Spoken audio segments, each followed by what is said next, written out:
Hi. So I want to just explain a few things. I went to elementary school and middle school and high school for the 80s and the 90s. I graduated from high school in 1999. What I experienced back when I was growing up, being placed in special education classes, is as tactics that are not being used today, which I am so thankful they are not being used today because children are learning to channel their negative behaviors in a better way, learning to do the opposite behavior. But it isn't like a professor said to me when I took a class on behaviorism in the classroom. It is not an event, it is a process. And unfortunately, teachers and my parents expected me to stop having tantrums right away and not do it again. And they tried scolding, punishing me, taking away privileges. I was spanked, and a whole bunch of other things. But right now, there's so many new resources on how to help a child do the opposite behavior and not repeat these behaviors again. And one thing that parents have to expect is that it is not an event where they're going to all of a sudden one day they're going to stop having their temper tantrums, stop throwing these fits. It's going to be a process. It is a process that you will have to invest a lot of your time in to help your child. You will need to speak to to his teachers, talk to mental health professionals, and also find a way to help the child engage in the behaviors that you want him or her to engage in. I understand that raising a child with a neurodiverse, is very challenging. I was very challenging for my parents because I did not get things right away. I argued a lot. I would get very disagreeable. I would get very combative, and I would be non-compliant from when I was a toddler all the way up into high school and when I was in community college. And it's very hard for a parent to see their child be different with other children, being made fun of, being teased, when they're seeing their child try his or her very best to fit in and not do the wrong things and not say the wrong things. But you really have to help your child see what their potentials are and see what he or she can do to help engage in opposite behaviors. And this is something you can't just take on by yourself.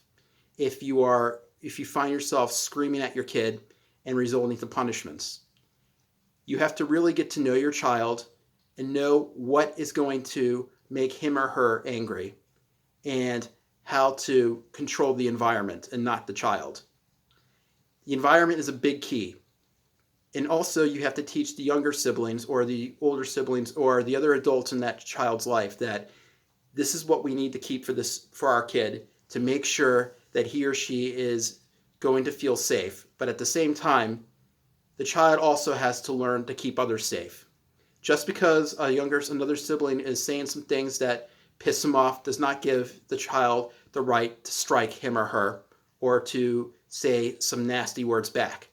Just because you have a mental illness does not give you the right to be mean to people.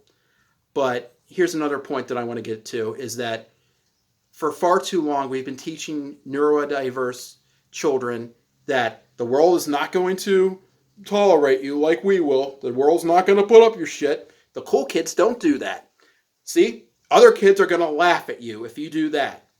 We need to take these sentences out of our system, and we need to also teach neurotypical children that there are children who are struggling, who really want to have friends, who really want to say the right thing, but it's so challenging.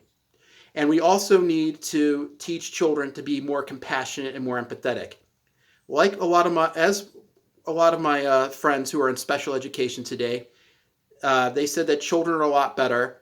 But I have gone on some Facebook sites, especially one site for ADHD, and I've asked, are children who are neurodiverse or with ADHD, I should say, still face peer rejection? And a lot of the answers was yes. So what we might see in school may not be different, let's say, in other environments, such as a summer camp or a swimming pool. because that are other places where children congregate. Also, youth group leaders need to be trained on how to work with children, especially teenagers who are neurodiverse, even if they do oddball things, even if they do some things that are totally nasty or out of the blue. They need to help them need more nurturing, and they also need to find out the why they did something instead of what you did is not cool. They need to say, why did you say, what made you say that? And even if a child is going around, teenagers going around saying mean things to other people, or let's say making women uncomfortable, he needs to be aware of that because, like I said, just because you have a mental illness does not give you the license to just do it, say what you want to other people. It's like a guy who wears glasses and drives without his glasses and runs somebody over. That person should still be liable and go to jail for vehicle manslaughter. Same thing with a person with mental illness. They also need to be aware of what they're saying and that their words, like everybody else, have meaning and their words can be just as hurtful as a neurotypical person.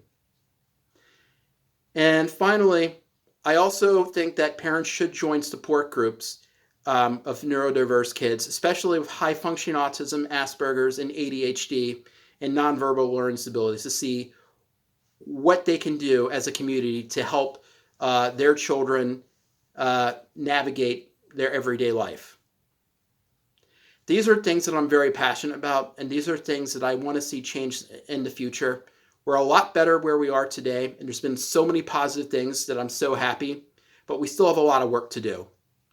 And the reason I'm telling these horror stories from my, is in these cases from my childhood is because in order for something to get better, there has to be a reason why it had to get better in the first place. And I want to see it continue to get better.